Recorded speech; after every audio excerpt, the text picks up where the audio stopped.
Hello everyone, and welcome back to a new episode of Kerbal Space Program. I know what you're thinking. Boy, this looks like Minmus, but didn't we leave a spaceship here? Yes, so I have a brief update to give you here, basically. We're gonna head back to the space station. I just wanted to start out showing you Minmus. I had a number of technical issues and had to throw away a whole bunch of episodes, and I got really frustrated and stopped playing the YouTube save file and went and played some other stuff.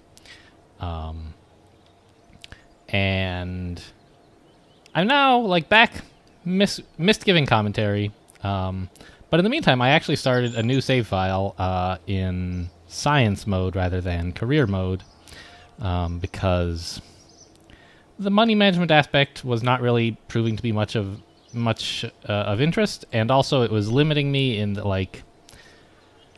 it was kind of annoying when Kerbal's blew up, because it meant that I lost the more advanced piloting stuff, and I found that it's just a big relief to have advanced piloting available all the time. And in particular, it was getting in the way of what I kind of wanted to do in terms of building a space station. Having a pilot who knows how to do advanced SAS stuff would be quite useful for a space station. So anyway, I started a new science save file, which means that all of it, everything, money is no object, everything is upgraded all the way. But you still have to do science to unlock stuff, which is kind of a fun progression mechanism, so I chose to keep it. And also is just sort of a good way of still keeping me sort of limited, so I don't just pile 8 of the biggest rockets on top of each other and be like, hooray, I made it to Mars. You know, Duna, but okay, Mars. Anyway, I think I'm at roughly a similar level of unlocks as I was when I finished with the episodes you guys never saw because they got ruined. But I've only unlocked 1 or 2 more things than you guys had actually seen. In particular, I think this advanced fuel system stuff I didn't have before, and it's got this really, really quite large Rockomax fuel tank that is the workhorse of my my fleet, I suppose you could say. Just strapping one of these onto a skipper engine is, quite good for getting you just about anywhere in the Kerbal system. So I have a bunch of science left over from a previous mission where I did a moon landing. And I actually want to do I know you guys haven't seen a moon landing. You've seen a moon crash. My last 2 missions that I've done have been a Minmus landing that went very well and a moon landing that went very well. Picked up a bunch of science from those. And I want to go do another moon landing, just go get some more science from another biome, basically. And I thought, hey, let's bring you guys along for that, right? I'm sure it's more fun to watch me flounder and everything is horrible, but also I think it's probably fun to watch something that's going well. What is all this stuff? Do I want any of this? I don't know what I want to spend the science on at the moment. So instead, I'm just going to leave it unspent and just show you guys, basically do the same mission I previously did off camera, but do it on camera. Where is my... So not all of these I built, of course. The ones marked stock are they come with the save file if you choose to turn it on. I think I called it, I think actually I called it Apollo 2, right? Yeah. Yeah, this looks about right. Is this missing anything important? Yes, it is. This is not the right one at all. Is it maybe my Minmus Lander 1 autosaved ship? Even though I landed it on the moon? Yeah, this is the one. Okay. I think this ship is still more or less fine, except I would like to add an action group, call it group 2, for the antenna. Can I click on the antenna, please? There it is. Toggle. Great. Crew is... So I've been trying to send Bob on most of these missions as a scientist, because you get pretty good SAS support just from being in range of... In science mode, you get good SAS support as long as you are in transmitter range of Kerbal, and so you don't really need a pilot to do this stuff. But you do get... I like the science increase that you get from having a scientist on board.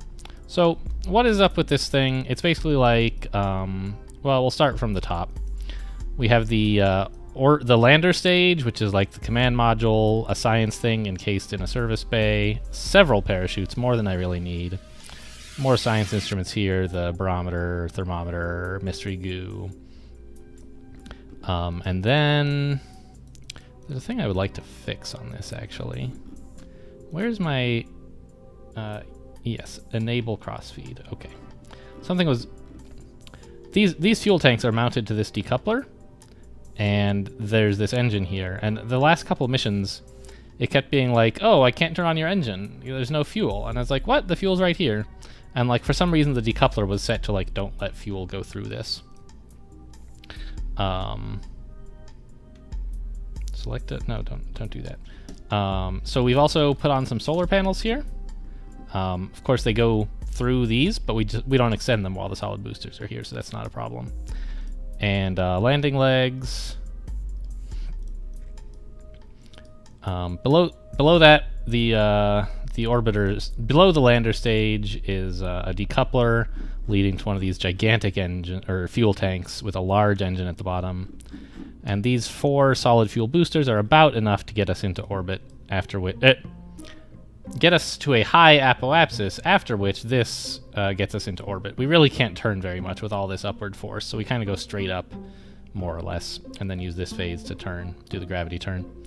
So that's sort of the general idea of this craft, and we're just going to take it to the moon, and I'll show you guys how that goes. Hopefully it goes as well as the last time, which was just gorgeous. So as you can see, we have more advanced SAS controls over here. We have stability assist and the old prograde retrograde we've always had.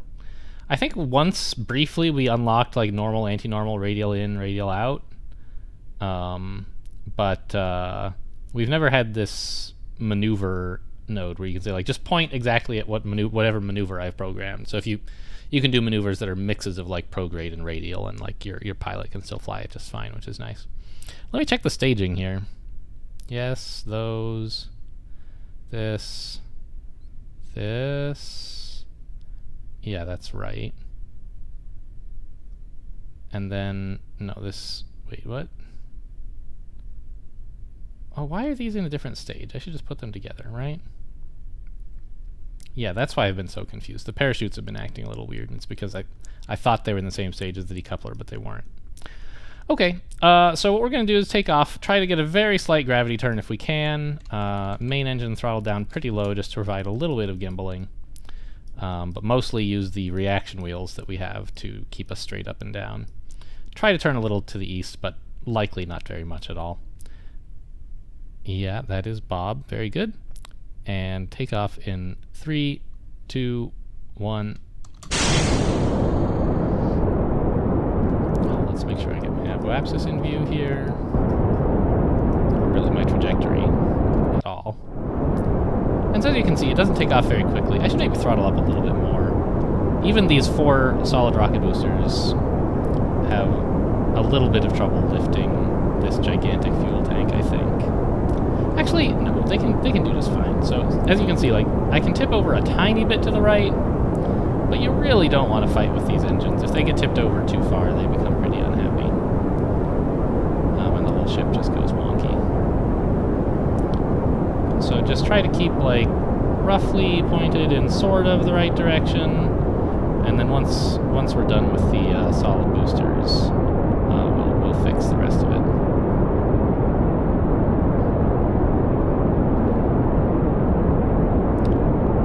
Out of solid fuel, so let's switch back to this staging view. Stage them and turn on the main engines. Yeah, we're about high enough, so let's tip over like so. And just sort of try to spread things out a bit. I could put a maneuver node here. This is what I have been doing recently, is just sort of like put a maneuver node here and then like let the pilot handle it. But honestly, it's just the same as like pointing retrograde and burning a lot. So let's not retrograde, towards the horizon and burning a lot. So I think I'll just sort of eyeball it this time. Ought to go fine, I think. And we're right on the 90, which is good. I guess what this is doing is it's making our apoapsis a bit higher than necessary. So let's just put a maneuver here where we burn prograde with respect to our apoapsis for a while until we get a nice, reasonably circular orbit, right? Like so, that should be fine. And that is apparently a minute and 9 seconds away. And was a minute 13 burn, so we'll be burning at 36 seconds? Yeah, 36 seconds. And notice that maneuver is not pointed at prograde right now. It's pointed at, like, the horizon, as we had hoped.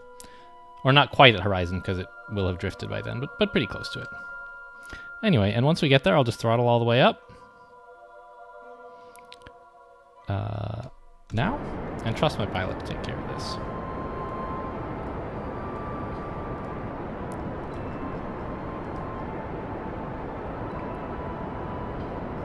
I'm not sure, like, how much more efficient it is to have done some of the gravity turn below. I think it's worse. Like, in theory, you would like to do it as high as possible, as close to your apoapsis as possible, because otherwise you're raising your apoapsis for no good reason. But if you can do a gravity turn so that you're turning while you gain apoapsis, that's good. If you already have as much apoapsis as you want to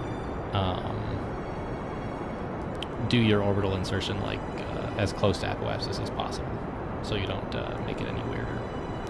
All right, getting close to an orbit here. That's good. Yeah, and indeed this maneuver node agrees. And just cut it. There, looks good. Probably actually could have done earlier. Oh, yeah, 83. That's a pretty good periapsis. 82, 83, I can't quite see. And with this new mic, I can't lean in any closer, or I'll bump the mic. I'm sure I'll probably do that sometime this episode. My apologies early. Anyway, let's set the moon as our periapsis, or our target here, and kill off this maneuver node.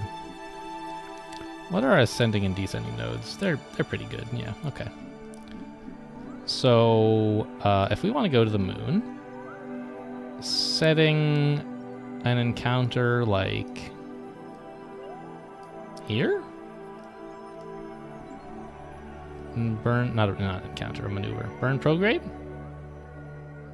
How's that gonna do? Yeah. Yeah, more like here, huh? Where's my periapsis? 700 something kilometers?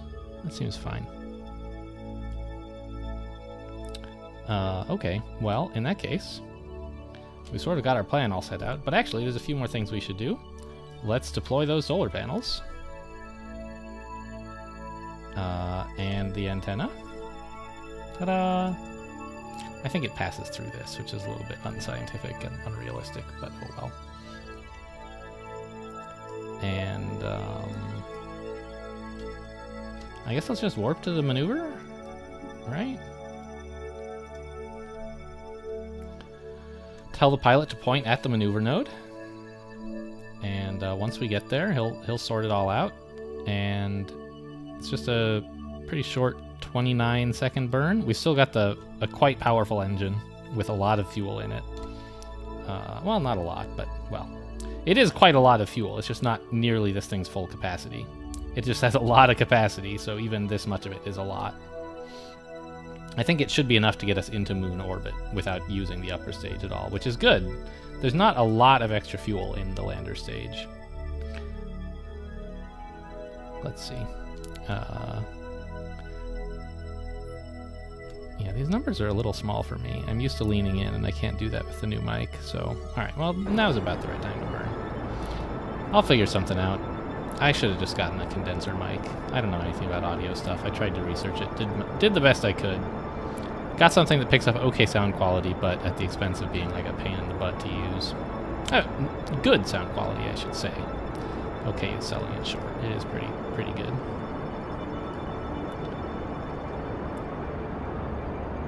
Stop, and we'll just do the rest of this burn by hand here. Alright, that's making my moon periapsis go up, right? Oh, it's going down. Alright, well that should be plenty low enough. Right? I just don't want to, like, fly by it too fast, but I think this is fine. So let's just warp to here.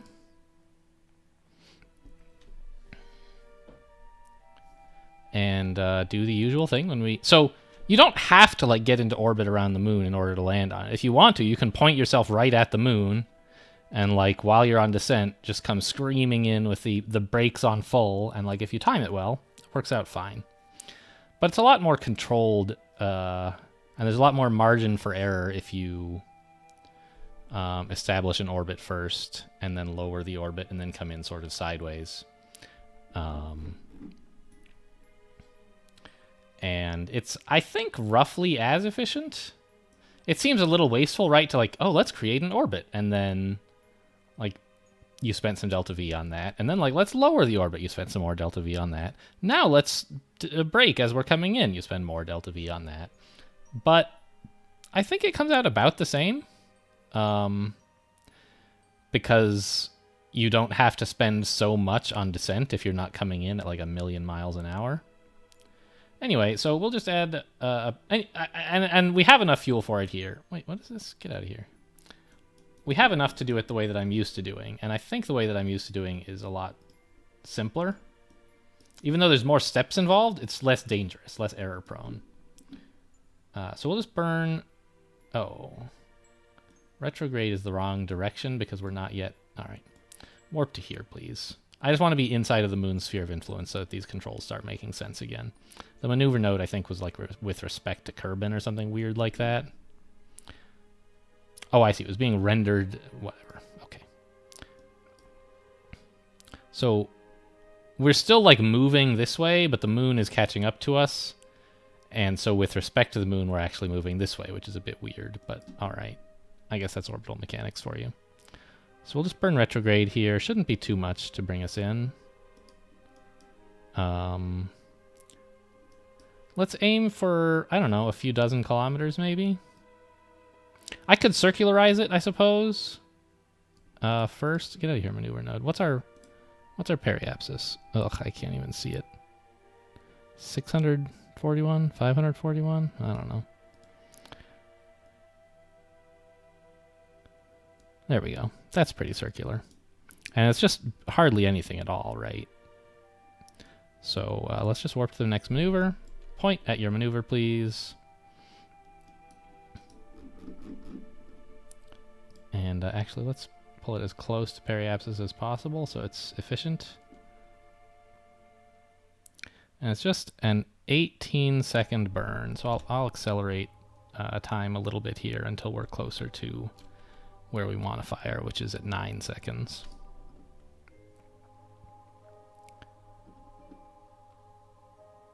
And this looks good. Firing now. I don't have to tell you guys I'm firing now. I guess you can see it, but it just feels like, I don't know, someone ought to say so.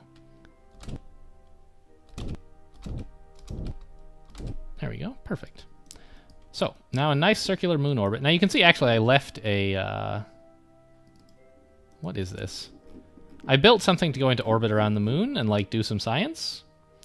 And I just left it there, an unmanned probe. I think I meant to set it up to do more stuff than it really ended up doing. I made some sort of mistake, but now it's there. I don't know. Not really doing any good. I could annihilate it, you know, from the Space Tracking Center, say stop paying attention to this thing. But it seems fine where it is. It's not like it's going to be in the way. So we're at a nice flat orbit, and now it's time to choose a landing site. Where I came in last time was right here, and this counts as the biome of, like, the moon's western crater. So I would like to land someplace different so that we can do science on a different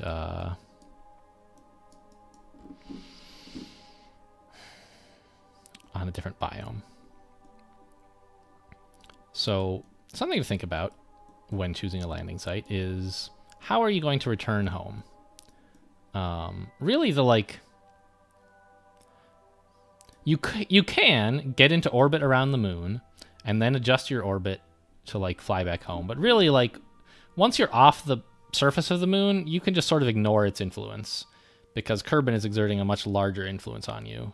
And so you just sort of burn retrograde with respect to Kerbin to get home, which is this way. So basically, if you take off from here, you want to go like 90 degrees, i.e. this way. Well, if you take off from here, you can basically just go straight up, and that's perfect. Here, I guess here is actually better, because you can go just a little bit up, enough to get off the surface, and then point this way, and you've accomplished basically the same thing, but you started out closer to the planet, right? So, you know, in that sense, maybe like here would be a great landing site. I'd also like to land, you know, in the light. Dark is scary. I do have landing lights, but I don't want to trust them with my life if I have to. I'd like to see how big the mountains are from further away if possible. So like here is really the best place to land, but also I might accidentally land in this same crater again, and so you might say, you know, here's a very easy place to return from, and it's clearly very far away from the western crater, so we could aim there. And how might we do that? Well, we would burn retrograde here to bring our periapsis down nice and low. Let's say 10 kilometers, 6 kilometers, probably not 1 kilometer. How about that? That seems pretty reasonable. That looks like about 8. I can barely see what's on the screen there, but I think it's about 8. Yeah, that's 7 something. Okay. We'll do that. And this should use up the last of our fuel in this stage, which is fine with me. It got us all the way to moon orbit. Like, how much more can you really ask for? How are we doing for time? 22 minutes. Huh. I'm getting better at this. I remember the first time we went to the moon, it took like forever. Now I feel like we could do the landing and the return all in one episode. All right, let's give it a try. So I'll just warp to the next maneuver here.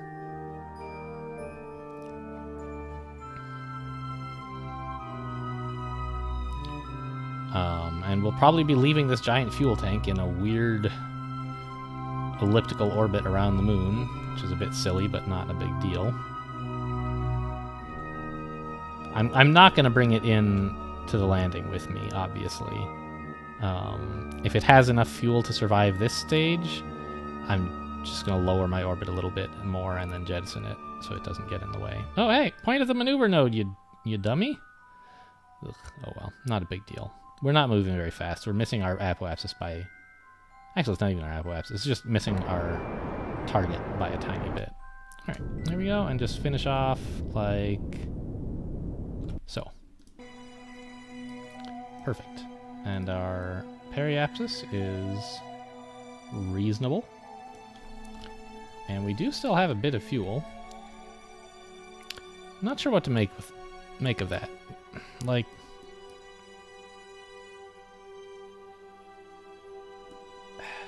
I could try to use it as we get very close to periapsis to... Yeah, here's what we'll do. We'll be patient. Periapsis is how far away? An hour and a bit. On the other hand, you also can't really time warp very much near that periapsis. I was thinking of burning just at periapsis here so that I won't lower my periapsis at all, but I'll lower apoapsis. And that'll like make the descent easier and then jettison the thing. But I think I'll just burn here. And that'll lower our periapsis a bit, but not enough to really matter. And jettison this whenever it runs out of fuel, and then switch to the next stage. So that seems fine. Excuse me. Oh, I forgot I have a mute button I can press. Amazing. So let's just warp to here. And point retrograde.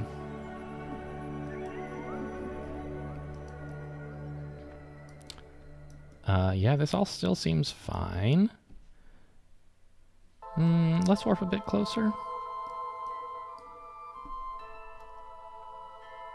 I guess this'll do. Okay. Still pointing retrograde. Use up the last of this stage, please.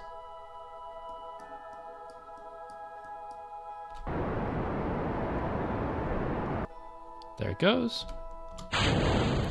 And we've jettisoned it. Very good. Now, we are indeed on a collision course with the moon. And how high are we? I love this radar altitude. We're at least 3 kilometers up. Okay. So, we'll do a sort of gentle burn here. Kill off some velocity. But we still have a lot of room to work with, and I don't want to burn all of my horizontal velocity right away. This would bring me into a straight down landing profile, which is like, you want to get there eventually. But doing so prematurely just wastes fuel. Yeah, keep an eye on that altitude, though. We have plenty of... I'm going to go ahead and retract the solar panels right away, just so they don't bump into anything on the way down. Actually, let's do a quick save as well. Okay, great. I think it should be fine, but let's throttle up a bit more. Turn on the lights. Not that they're going to do anything this high up, but might as well.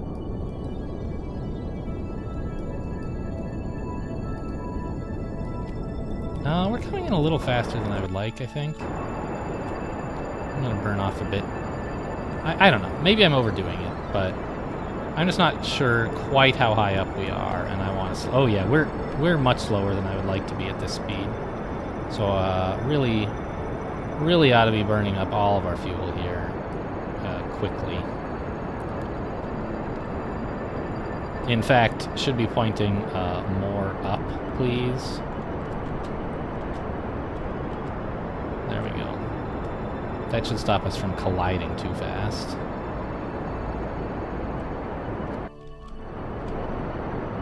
Okay, we're now no longer descending. Now we can point retrograde and try to burn off our horizontal velocity. Okay, well, that was exciting. So let's just much more gently now. All right, how low are we? About 1 kilometer. So we're just going to let the pilot keep it pointed retrograde and start sort of gently falling. Deploy the landing gear. I hate landing in the dark. It's the worst. And yeah, our radar altitude is quite low. About 1 kilometer still. Can't see any lights yet, so nothing too bad is happening. But that crater looks pretty close. You guys... Oh, this probably looks terrible on YouTube, doesn't it? I always forget about that. Let's throttle up a bit more. We're coming in faster than I really should be. Oh my gosh, yeah. Ah! Oh my god, we're gonna make it. Okay. I didn't realize we were this close.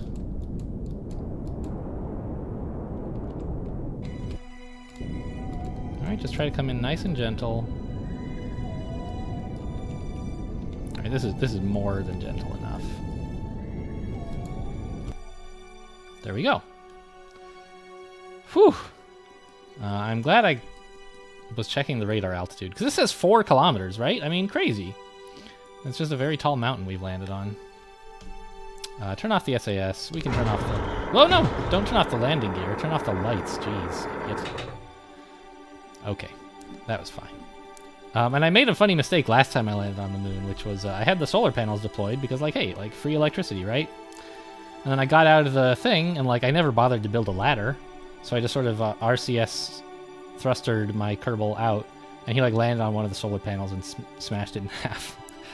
I'll tell you what, before we go exploring here, I really would like to have some light. So I'm going to see about just, like, can we accelerate time a bit? Get into the sun? Or is this, like, this isn't permanently the dark side of the moon, is it? I don't think so. We seem to be rotating with respect to that thing, and where exactly is the sun? Let's zoom out. What's the sun doing? Or what is the moon doing with respect to the sun? It seems to be rotating. Alright. I'll just wait here. We're wasting days waiting for sunrise, but I'd just like to see what this area we've landed in looks like.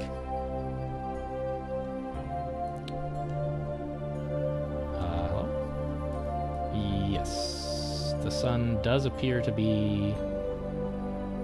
No? Are we getting closer to the sun? Yes, sunrise! Okay, stop the time lapse.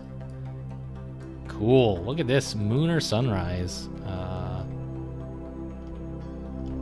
think I took a screenshot there. Cool. Alright, well, let's put the solar panels back so I don't break them. And get a photo op, I guess, right? You please go on EVA.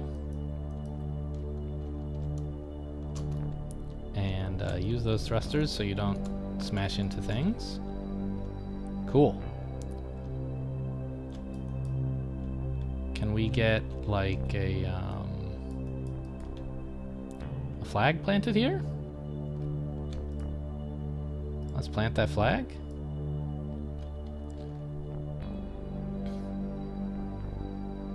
And we'll call it Mount Sunrise. Why not, right? I'm not sure how high up it really is, but... Let's take a surface sample. Yeah, from the moon's midlands, sure. Let's save that. And an EVA report. Let's save that as well. And now to do the rest of what this mission is all about, do some more science. Let's switch to this thing here. No, not the flag. Switch to the ship, please. And operate all of its science instruments. Oh, I can't because there's no crew on board? Alright, fine. Well, I guess you better get back in then.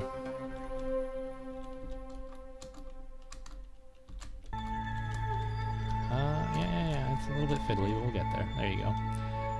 Just operate this mystery goo. Yep. Great. Keep it. Here is all this stuff. Yep. Keep it. Very good, very good. And the science thingy down here, Science Junior. Oh, we don't need the nav ball. Let's save this and get back in. And so now is what this antenna was all about. I'm going to review the stored data, send back some, transmit the data back, which is not getting us full value, but it's fine. We can just take another surface sample, right? And the EVA report we can send back, and it is actually fine. We get 100% for that.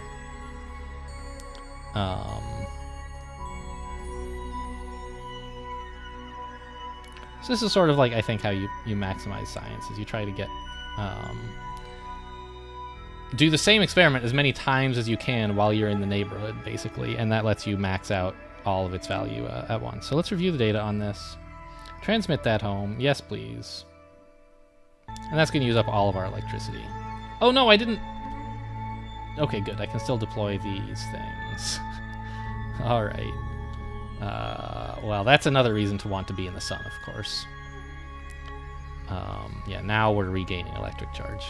I was worried I had lost control of the vessel, but I guess with the Kerbal on, maybe he has enough control to somehow deploy these with no electricity. Doesn't make much sense to me.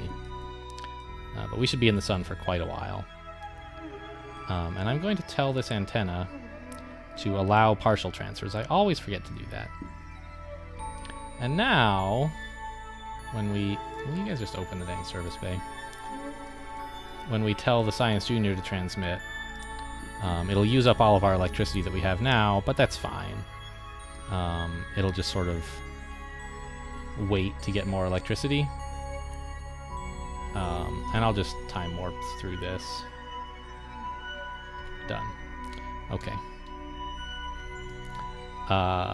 And I believe we want to do something with this as well. Review this, transmit it home. Yep. And we can just log the pressure data again. And now we get nothing from transmitting it, but we can save this experiment and bring it home anyway.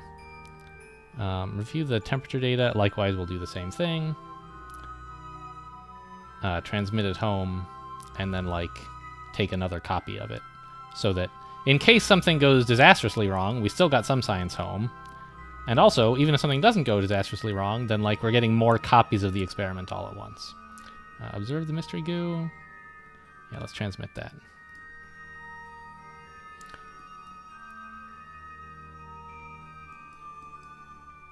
Okay. And now... Oh, we should do a crew report? Sure, let's transmit that as well.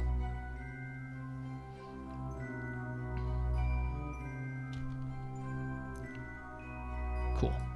We're still gaining electricity at a pretty good pace. So let's go out on EVA and do... This is what the scientist is all about now. Let's collect the data from this goo canister and then restore it. And restore this. So this, in principle, like, all I'm really doing is just observing the same mystery goo again. And I now have like 3 copies of this mystery goo experiment on me. One is going to be in the crew cabin and 2 on these things. That's just in case these explode during re-entry or something. It'll be nice to have extra copies of the same data inside of the landing part. We've already done most of the interesting work by transmitting partial results home. Let's restore this. Observe it. Yep, and then we're actually going to take the data out of it. Yep. Restore it. This is the same thing. Again, we're keeping 1 copy of the experiment in the crew cabin and another in the science area, so that in case one of them gets lost, we'll be fine. Hello? What am I doing?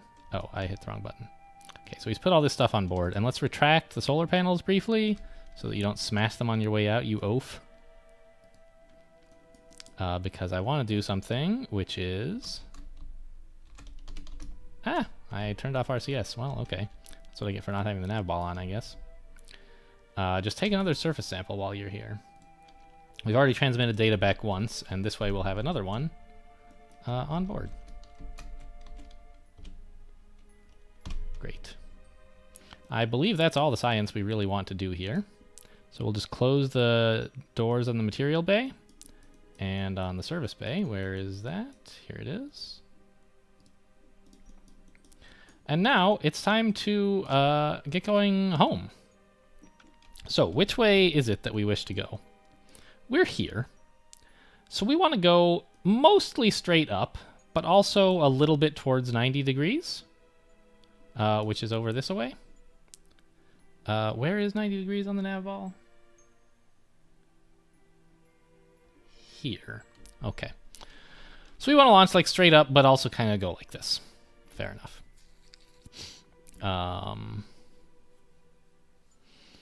So if I could choose exactly where on the nav ball to point, it would be like here. It's a bit of a tall order to point exactly there, but even if we just pointed straight up, it would be good enough, but it would be more fuel efficient to point a little bit towards 90. So I guess let's get ready to go. Turn on the lights. Yeah, they're not very impressive like this. All right. Turn on SAS. 90 is here. Okay. And I guess that's it, right? Let's just take off, and then I'll be pressing W and D. Okay.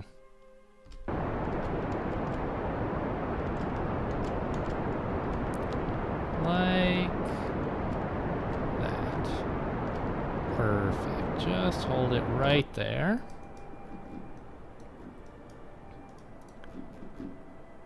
And I'll just keep an eye on this apoapsis. Maybe go a little bit further that away.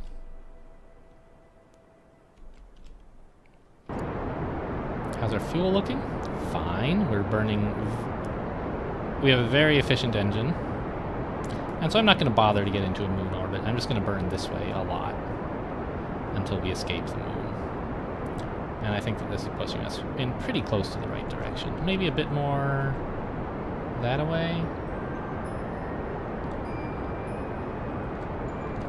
Okay, maybe not. Yeah, this looks fine. What's happening to our orbit? Remember, we're not doing a slingshot around the moon like we do a slingshot around Kerbal. We're going to get into moon escape trajectory where the moon... You can only spin around the moon so fast without like slamming into the molten core of it, right? And so we'd really just have to regard this as an orbit around Kerbal, and we're burning retrograde with respect to that, which is the idea.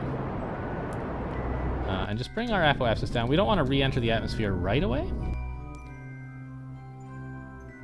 Oops, that's 69 and a bit. Okay, well, we'll fix it. That's a little bit too low, but we have plenty of fuel to spare, so let's just warp into Kerbal orbit here briefly, rather than trying to burn... Actually, I can just burn retrograde with respect to what I'm doing now, and that should fix it, right? Yeah, 71 kilometers. Nice and low. Plenty of leverage to spend our fuel to lower the other end of the orbit on the way in. So, great. Let's just warp until we're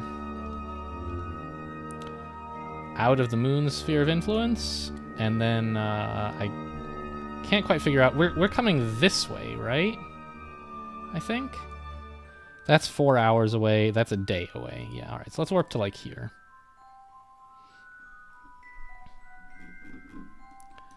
And great. So now we're coming in very low, but not in the atmosphere. That is to say, well, we could come in much lower, right? We could come in through the atmosphere, and that would be a problem. But we could probably survive, but there's no reason to take risks like that. It would be better to come in at a slower speed. And to do that, basically, the distance our apoapsis is from the planet sort of reflects how fast we're going at periapsis. There's a lot of different orbits you can... Can you knock it off? I don't want to look at that anymore. There's a lot of orbits you could have that have this periapsis, right? A lot of different shapes. And the faster that orbit is at periapsis, the further out your apoapsis will be. So rather than just burning retrograde right now to slow my speed, that would bring me straight into the atmosphere, which would probably be fine. But it's a bit more measured to burn retrograde here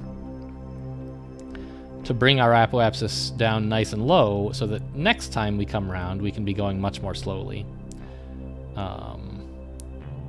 I think it sort of comes out the same to burn retrograde here, maybe, but like this feels a lot cleaner to me. So we'll just sort of do that.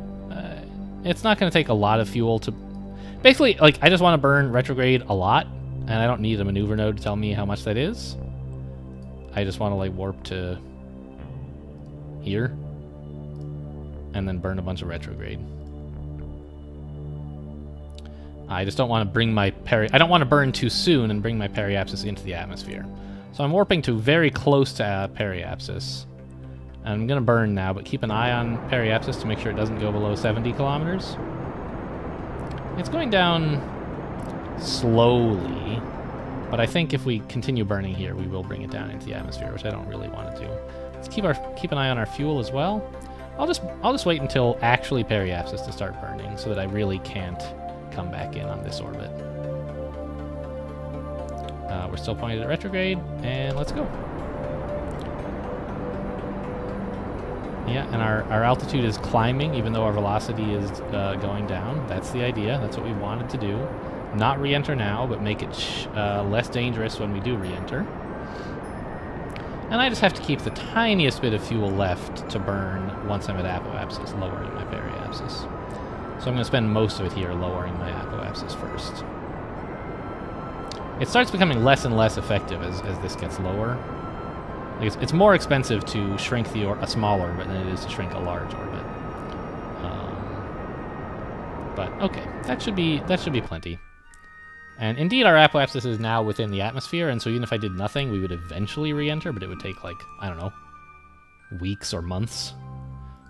So we're not going to do that. Instead, we'll just warp here and burn a bit more fuel retrograde, enough to bring this into the atmosphere. And then on the next pass, we'll burn off all the rest of our fuel to make the re-entry as gentle as possible.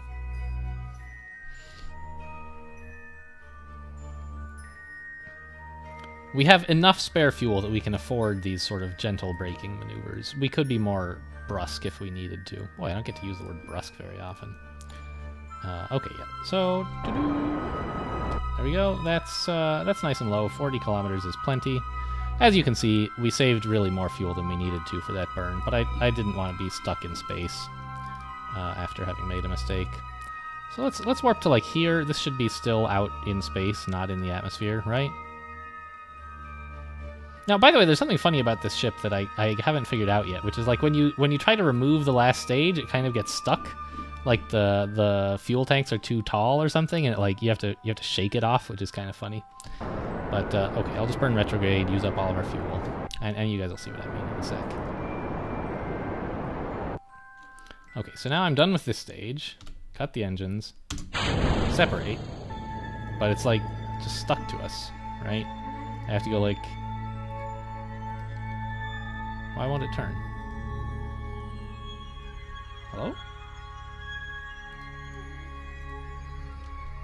Oh, we're out of electricity? Yes, apparently that happened. Oh dear.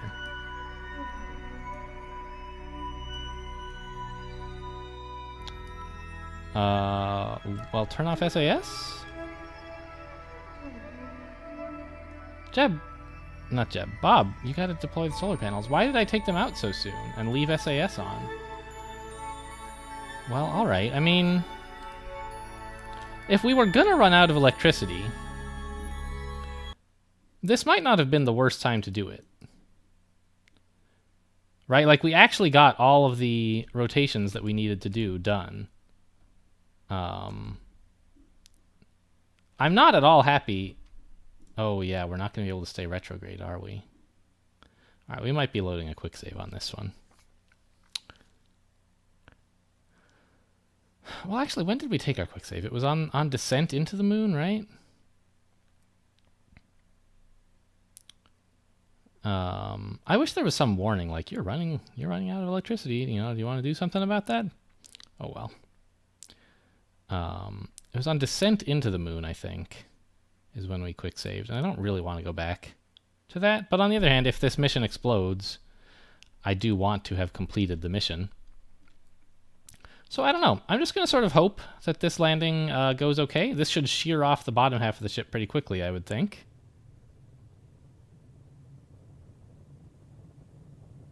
It might well cause the rest of the ship to explode. But I'm actually really surprised the bottom half is still sticking on so well. I don't know what it is that is getting stuck. Maybe I should put the fuel tanks somewhere, like not quite so close to the center? I don't know. So, basically everything was great about this mission, except that we, which is to say I, forgot to keep an eye on the electric charge, and we ran out of batteries just as we were coming into the atmosphere. Fortunately, we've already done all the staging, so, like, if we somehow manage to slow down enough, the parachutes should take care of everything. I'm just not sure if we are going to slow down enough before we reach the ocean. Or the land, are we? We're probably coming down over the ocean. We're just not slowing down nearly quickly enough, I think. We'd be slowing down much more quickly if we were pointed retrograde. On the other hand, actually, the ship is not very aerodynamic with this last stage still on it. So maybe it's acting as sort of like an enhanced aero brake at the moment. You know, it's an optimistic way to think of this vestigial stage. I can't believe it's still sticking on. It seemed like just a little tiny bit of wiggling was enough to shake it loose on previous missions. But apparently, like, the entire force of the planet is not enough to do it without a bit of wiggling. Amazing. I think we're actually going to slow down enough. We're coming in at still a pretty shallow angle, so we have a lot of... These 20 kilometers are going to take a while. Yeah. We've made it through the fiery part of the re-entry. There goes the drogue chute. It really shouldn't... I don't think we have enough parachutes to catch this part of the ship, though. So we might... yeah, and there go the main chutes. Oh, there it goes! Oh my god, we're a genius! My terrible engineering compensated exactly for my terrible flight, my terrible piloting. That extra stage that I couldn't get rid of because I forgot to keep electricity just aerobraked us so that we didn't explode, and then the parachutes deploying was enough to get rid of it so that we won't explode when we land. That's incredible. That's amazing. Where are we coming down? This is not the Space Center. All right, just some, like, random place. Fair enough. Oh, I think I forgot to take a crew report from the surface of the moon. But I think actually it's just a crew report from the surface of the moon. It doesn't care what biome you're in. So I don't think it actually cost anything. I did the EVA report, right, and that was the important one. That one actually does matter what biome you're in. And these landings are pretty slow, since I've got 3 parachutes on, like, just for safety.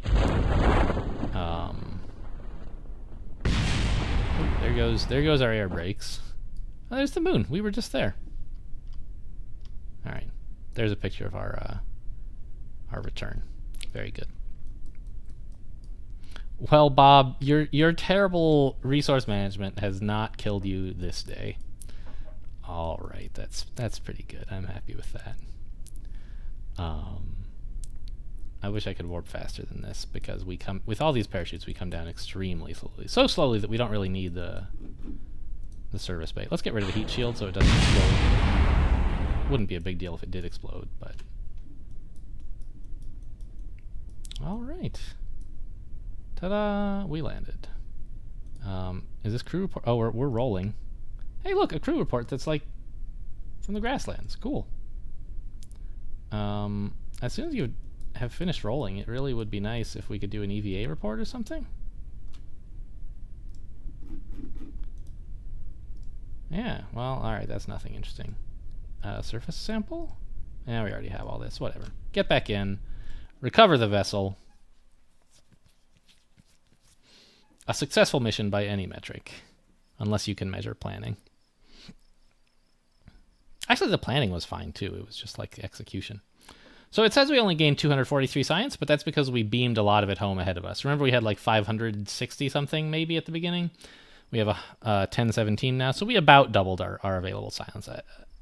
There's more science than I've ever had all at once, and there's a lot of thinking and planning to do about like how to unlock stuff if we want to be optimal. I'm not super keen on being exactly optimal, but I would like to research like some useful things. So we'll do that in the next episode. I hope you guys don't mind the switch to this new save file. I think it just makes for a slightly better playing experience. The contracts were fun, but I sort of have my own ideas for what I want to do now, and so I don't really need them that badly at the moment. And having the more advanced SAS really is a big quality of life thing, I think. I don't want to have to fight for that. I just like to be able to have it. So, science mode it is. Anyway, thanks for watching, and I'll see you next time.